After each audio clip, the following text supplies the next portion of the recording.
find when you go, because what I find when you go into these places is, if they had paranormal experiences and it's legit, I get it, but then they blame everything on the paranormal. I mean, the light went out, the ghost did it, and I'm like, no, you just have bad phone. You know what I mean? I agree. I agree 100%. Or those groups where everything's got to be demonic. Some of those groups, which it's off the chain. Come on. I agree. I've been searching for ghosts for the last 20 years, and I'm in kind of the same boat as you, Steve. I mean, I have witnessed and seen some weird shit throughout my time. Oh yeah. However, my mind is still set on that more investigator type of scenario where, I'm actually looking for hardcore evidence that it exists as opposed to, every little thing turns into paranormal. So I go into some of these more notorious buildings out there like Penhurst, Rolling Hills Asylum, and, Izzy Board and Bed and Breakfast. And I've been in so many locations that are out there, and I've never gathered as much paranormal events that you see on TV, that most of these other people have encounters, the stories that you hear. And I'm like, why is that? Well, I can tell you why, because someone farts and they smell a little bit of sulfur and they say, oh, my God, that's a ghost. No, it's not. You farted, you fucking pig. It's true. It's true. Because they are desperate. They're desperate to find something, and you can't you can't take that approach. You really can't. I mean, some people are desperate to find something. You can't that happen. Someone trips and falls or whatever the case is because they're paying attention to their fucking phone while they're walking through the dark in some abandoned building, and automatically you got to say, something pushed me. No, you didn't, you asshole. You weren't paying attention to where you're going, and it's dark out. Right. I mean, it is. But for the most part, that our people that we use as our clients they're not into the paranormal. They're just stuck with it. No. So for them it's. And it kind of sucks for them when they do get a paranormal group to come in and investigate, and they're only there to get their jollies off and not really help these people. Yeah, I agree. And that happens a lot. Or they don't know what they're doing. Yeah. They don't know what they're doing sometimes.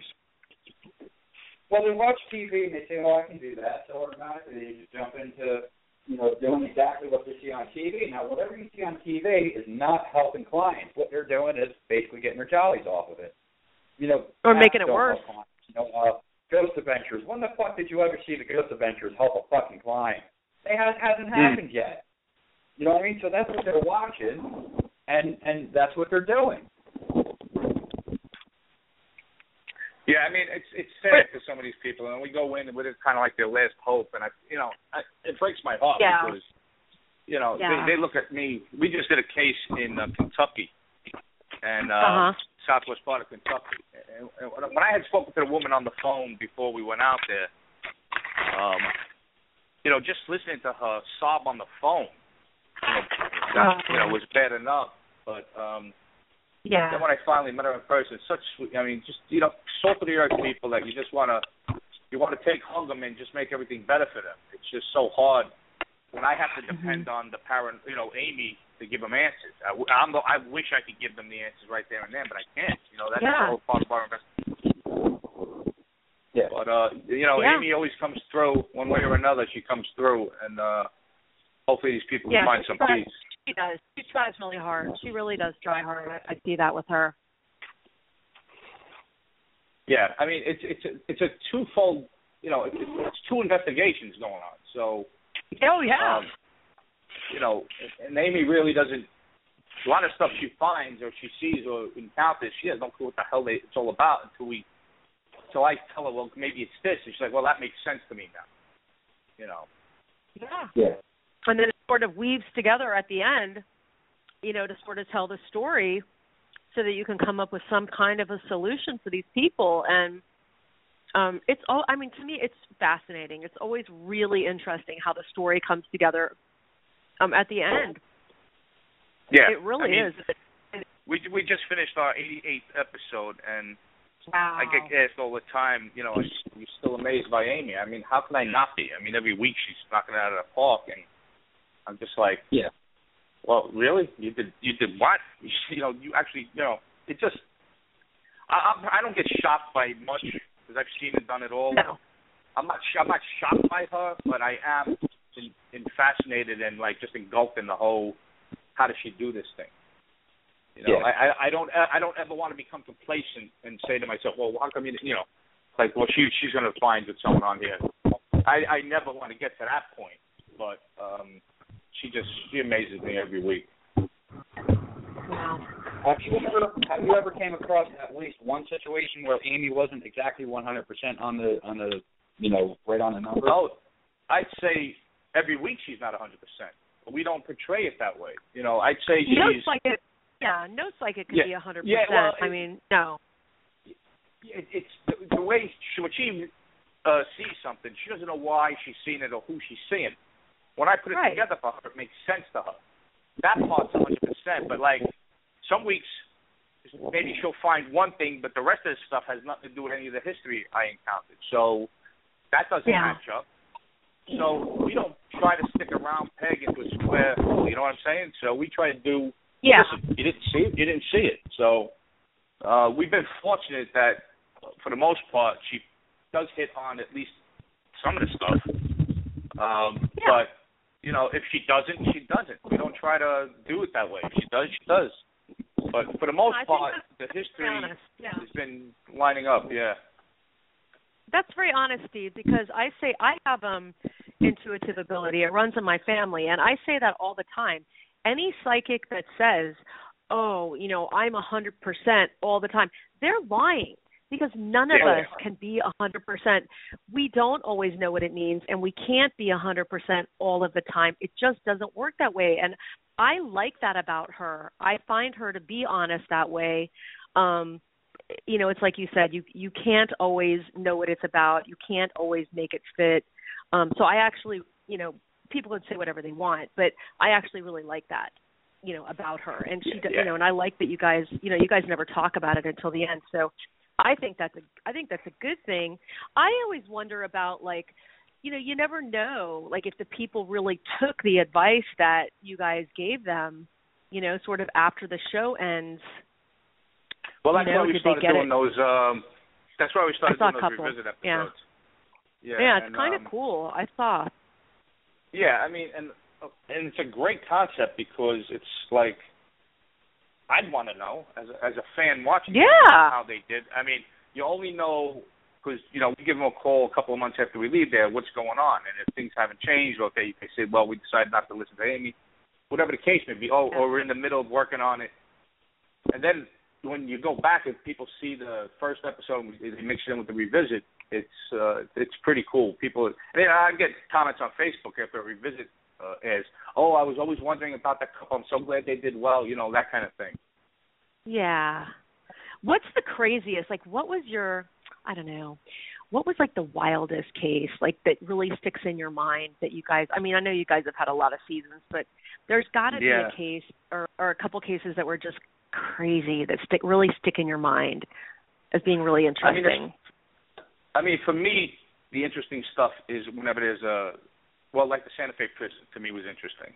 Mm-hmm. I found Alcatraz incredibly interesting. The Lizzie Borden case for me, the specials we did. I mean, I found that interesting because it was, for me, and now I'm being a little selfish about it. For me, it was almost like investigating a homicide again. It's a cold case. Yes, so that's the kind of the stuff that sticks out for me. Now for Amy, it's different. Amy's like the worst walk she would have had, where she was really physically attacked. And for me, it's, well, what was the best investigative case where I can get into talking to cops about a murder case that's involved with the location we're at. Right. So for me, that's I was just going to ask you, in your honest opinion, after doing the Lizzie Borden house, is Lizzie Borden guilty or not guilty? 110% she's guilty. And there's nuts up there that it was, and there's people up there that insist she didn't do it. If that case happened today, because they screwed that crime scene up, something terrible. And I got a hold of a lot of information that's not open to the public, you know, just randomly. We could just go look at it. It takes a lot to get to this information. And the stuff that, you know, when I got into it, and I talked to the attorney that did the retrial, or, you know, the mock trial. Oh, wow. like the axe that they said was the murder weapon. That wasn't the murder weapon. They just picked up a friggin' axe and they moved the father's body so they could take a picture of it. I mean, a lot of stuff that happened was just ridiculous. They found gold leaf flaking that you'd find on if you buy a new axe back then, they covered the blade with gold leaf so that it would protect it. They found gold leaf in the mother's skull. Okay, oh wow. Skull. Come on. All right, but yet yeah. they said the axe that killed her was a 15-year-old axe that had rust on it. I mean, and she had just bought an axe. She was seen purchasing a new axe 3 days prior to the murder. So there's so many other things that just point right to it. I mean, timelines. I mean, all kinds of stuff. And when you talk to people that are so like, oh, she didn't do it. It was a crazy gunman or some crazy man came in and all. I'm like, all right, whatever. I've worked. I think I've worked enough homicides to kind of put a picture together. And I think in today's, if that happened today, she'd be found guilty. I mean, even if she didn't confess to it, which she didn't. I mean, her sister. They paid. You can't imagine the amount of money they had. An ex-governor. Actually represent her during the trial. So, there was some serious money there because they got the money from the father, Yeah, well, I believe there were some other wealthy families in Massachusetts, if I'm not mistaken. Yeah, they were. They didn't live that way because the father was a cheap, he was pretty much a cheap bastard. He didn't want to give up any money, but, for the most part, they lived modestly. Yeah. Yeah, they did. So you're saying that particular crime scene may have been tainted during the time that it happened? It was tainted. Not only was it tainted, it was just poorly run. I mean, the Villisca Axe murder house that we did the case there as well. That was another one that was very interesting to me, and I believe they had the guy that did it, and it was just a travesty that he wasn't found guilty. And if you get into the nitty-gritty of that case and how that whole crime scene was destroyed, it was just, there were similar murders to it in the same towns that this guy happened to be, being a roaming preacher, just happened to be in. How convenient that these same similar murders were happening all throughout the Midwest, exactly where this same guy was. It looks like a horse, it smells like a horse, it's a horse. So. Yeah. Oh, yeah. Interesting. But, that's just one homicide detective's opinion. And, there's opinions are like assholes. Everybody knows that. But, if I get asked a question, I'm going to be, if I have an opinion, I'm going to tell you. And if you don't like it, it's too bad, Yeah. Oh, I agree. That's the way you should be. So, very cool. When you did the Villisca murder house, what kind of evidence did you manage to dig up throughout, the records and so forth and so on? Well, I got a hold of the archives on all the court records, which were pretty intense. And then I talked to the attorney that did the retrial, the mock trial, and he got a hold of every piece of evidence. And the statements from the initial cop that came to the scene. They didn't even have a crime scene investigator. They got a local photographer to come take photos.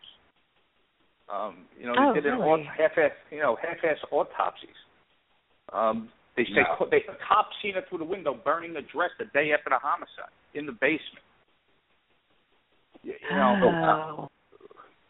Stuff like that. The general public doesn't have little bits of information. I had no idea. Yeah, I mean, she said she was up in another part of the house or above the garage area eating an apple.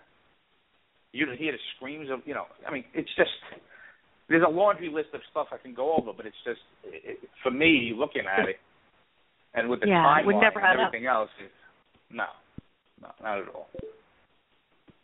That's a busy street. That's really interesting and cool. That's a real perk of doing this job, that you've been able to really investigate like that, places that you would never have gotten to check out. I mean, 100%, yeah. How cool! Yeah, I mean, I'm really fortunate that I've been to every state in the country except for North Dakota. Wow. Between doing the show and my own travels, but Oh yeah. The only cool. the only state I haven't been to, so there's that. People, I mean, the traveling does suck. Don't get me wrong, but that